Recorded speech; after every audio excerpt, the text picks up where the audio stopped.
Terima kasih Anda masih bersama saya di acara Ki Candy, dan saya akan melanjutkan pertanyaan mengenai pengalaman spiritual aslinya ketika dinyatakan mati suri. Nah, tadi disebutkan oleh paman Anda, Pak Rustam, bahwa Anda mengatakan, Pak, mati itu sakit. Apa yang Anda rasakan waktu itu? Rasa dada sesak, terus sakitnya tuh seperti ditusuk pedang, terus seperti kulit binatang Dikuliti gitu? dikuliti hidup-hidup. Sakit sekali waktu itu Sakit rasanya? sekali. Terus di dada saya terasa sesak. Setelah itu paman saya mengajar saya mengucap kalimat thayyibah, terus mengucap dua kalimat syahadat, asyhadu an la ilaha illallah wa asyhadu anna muhammadar rasulullah. Apa betul waktu roh Anda itu dicabut dari kaki gitu, Ya. Anda bisa melihat jasad Anda? Sempat saya melihat jasad saya pada waktu itu, tapi sebentar. Setelah itu saya dibawa pergi oleh dua orang malaikat ini. Dan pada waktu itu saya ingin ketemu sama ayah saya. Kebetulan ayah saya sudah meninggal. Dan suatu ayah saya meninggal, dia berusia 55 tahun. Setelah saya ketemu di sana, dia tuh berusia muda. Kok muda? Berusia 17 sampai 20 saya perkira. Anda sempat ngobrol dengan ayah? Sempat. Apa yang Anda sampaikan? Waktu itu ayah nangis. Ayah saya bilang, kenapa kamu kesini nak? Pulanglah. Di rumah tidak ada orang. Kasihan lihat ibumu dan adik-adikmu. Tidak ayah, janjiku sama Allah sudah sampai. Dan pada waktu itu ayah saya menangis. Lalu apa yang dia ucapkan?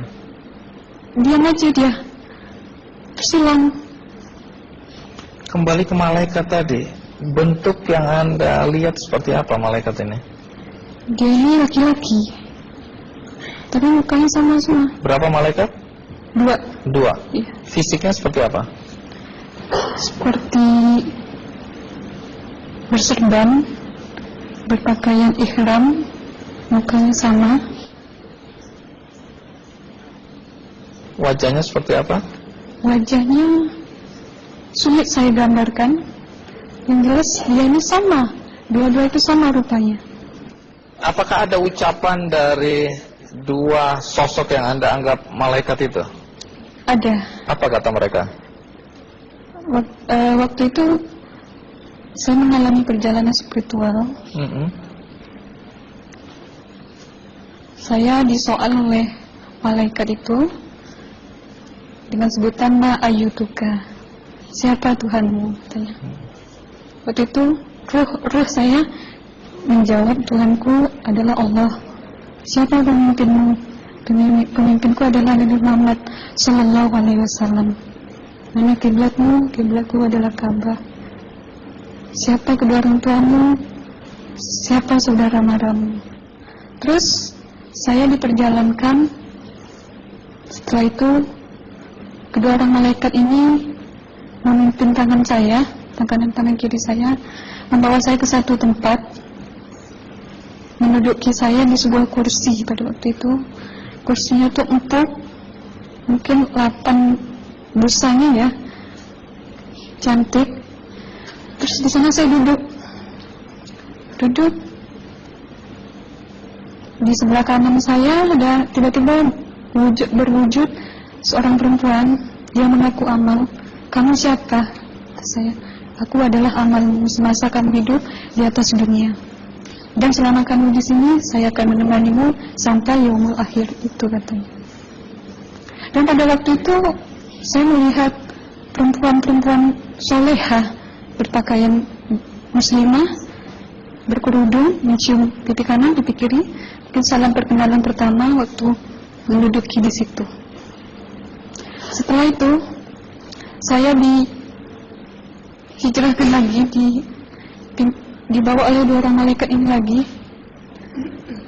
melihat dosa-dosa besar ya. Di sana saya diperlihatkan ada seorang laki-laki memikul besi di bahunya. Saya perkirakan besi itu mungkin beratnya tuh berton kali ya, Berat sekali ya. berat sekali. Terus dia berjalan nggak sampai-sampai ke tujuannya, berlumuran darah nanah, baunya na'udzubillah misalnya. Bajunya tuh sobek-sobek. Waktu itu roh saya disaksikan oleh Amal. Saya tanya kepada Amal, roh tanya sama Amal, wahai Amalku, dosa apakah yang manusia ini lakukan sewaktu ia hidup di atas dunia? Amal menjawab pada waktu itu, sewaktu manusia ini di atas dunia, dia ini adalah menyantet orang, meneluh orang, sehingga dia berjalan nggak sampai yaumul akhir katanya. Yang kedua, saya melihat ada seorang laki-laki saling bunuh-membunuh. Sebentar kayak gitu lagi. Waktu itu, suatu manusia ini hidup di atas dunia, dia adalah seorang pembunuh, hingga dia tidak mau bertanggung jawab terhadap orang yang dibunuhnya. Terus yang ketiga, saya melihat ada seorang laki-laki dihujam kemaluannya pakai besi panas, timah panas itu ya, hingga menembus. Waktu itu roh bilang sama Amal, wahai Amalku, dosa apakah yang manusia ini hidup di atas dunia? Amal waktu itu menjawab, suatu manusia ini hidup di atas dunia, manusia ini adalah seorang perzina. Setelah itu saya melihat ada seorang laki-laki disebati oleh rotan. Rotan itu menyebati kulitnya tuh hingga lepas daging sama kulitnya. Itu yang mau menjawab, suatu manusia ini hidup di atas dunia, dia ini tidak pernah sholat Islam.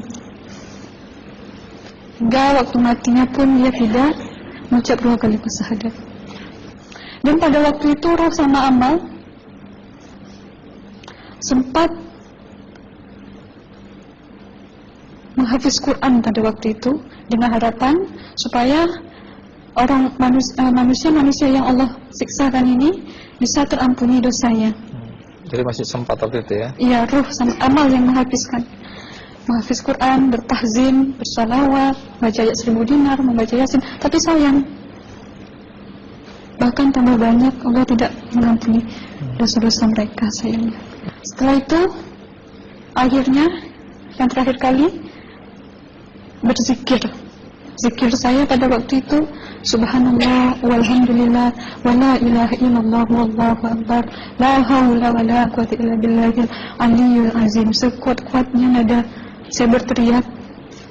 Tiba-tiba saya merasakan detik jantung ya. Waktu itu mungkin paman saya yang menyaksikan. Itu saya koma. Disitulah sebenarnya Anda kembali ke jasad ya? Iya, benar.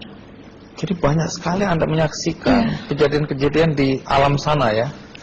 Nah, menarik karena waktu kami menghubungin Mbak Aslina, pada dasarnya Mbak Aslina keberatan menceritakan kembali kisahnya.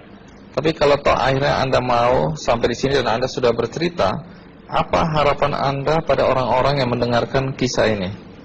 Ya, harapan saya pertama, ya lebih banyak mumpung menyambut puasa ya, lebih banyak mendekat diri aja sama Allah, perbanyakkan amalan soleh, perbanyakkan zikir, perbanyakkan sholawat, baca Quran, dan sebagainya. Itu harapan Anda ya? Iya.